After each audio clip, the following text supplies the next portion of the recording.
They also called me for interrogation, but the questions they were asking us, especially me, how did I join Bobi Wine Kyagulanyi, our president? Who connected me to him? Why is it that our president trusted me with that big position in this party? What do we do? How do we connect with other people in different countries and different districts and constituencies? What are our plans for Kawempe North by-elections? Who funds us? Where do we get money? You can see what is going on in NUP right now. It's very unfortunate. Many of our leaders, as I speak, are in fear.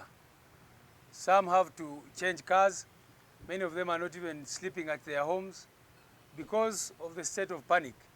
Right now, there are some of our comrades who we are looking for. We don't know where they are because yesterday there was a threat that they could be picked up, but we are still trying to call their phones and they are not reachable.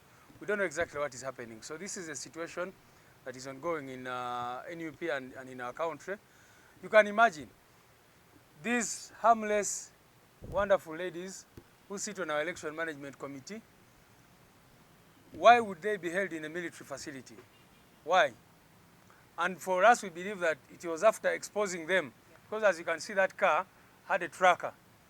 So after they realized that the car tracker had pointed out exactly where they were, we believe that is why even that car was removed from that facility, because the car was able to show that they were being held at CMI. Remember, the whole day yesterday we were trying to ask them where these people were, and they kept saying that they did not have them.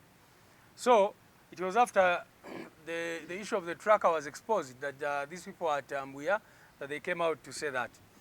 But you can see what we've been telling you. These are the things they've been doing to our foot soldiers and many other people that they abduct. They are always asking them, who funds NUP? What is your next plan? What are you planning to do? Why do you have a lot of support? And all those other ridiculous questions they ask. Right now, we are still looking for a head of mobilization, Chairman Nyanzi Fred Sentam. You all know that he was taken away all these days back, the 4th day now. And up to now, his family, his friends, all of us as a party, we don't know where he is. We moved to police stations. We have moved to different prisons. We've moved to different facilities. Our teams have been there, and no one can account for Chairman Nyanzi. And like I said before that, they took away some of their comrades from Nasana and other places, and the abductions are still ongoing. And of course, like they have said, one of the comrades, Rovans, was severely hurt, his eye. So we know that they must be going under so much torture, and we demand for the immediate release of these our people, because these are not criminals. They did not commit any offense. They have been in detention now more than 48 hours. Chairman Nyanzi, almost twice as much time. And up to now, you know, no one knows where he is. You remember there was even a video which showed while he was being taken away, there was a police van which was scaring away people. There were shootings and all that. So we condemn all these violations that are ongoing, and we pray that the people of Uganda will rise to the occasion and put an end to this madness. Habeas corpus orders to compel the regime to release these people. These are orders that we've been asking for every time.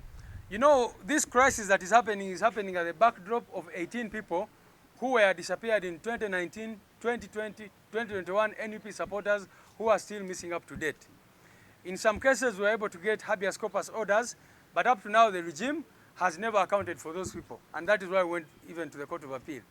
But even these ones who are normally abducted, we go to court and apply for habeas corpus so that our people are released unconditionally. And that is what we're asking the court to order the regime to do.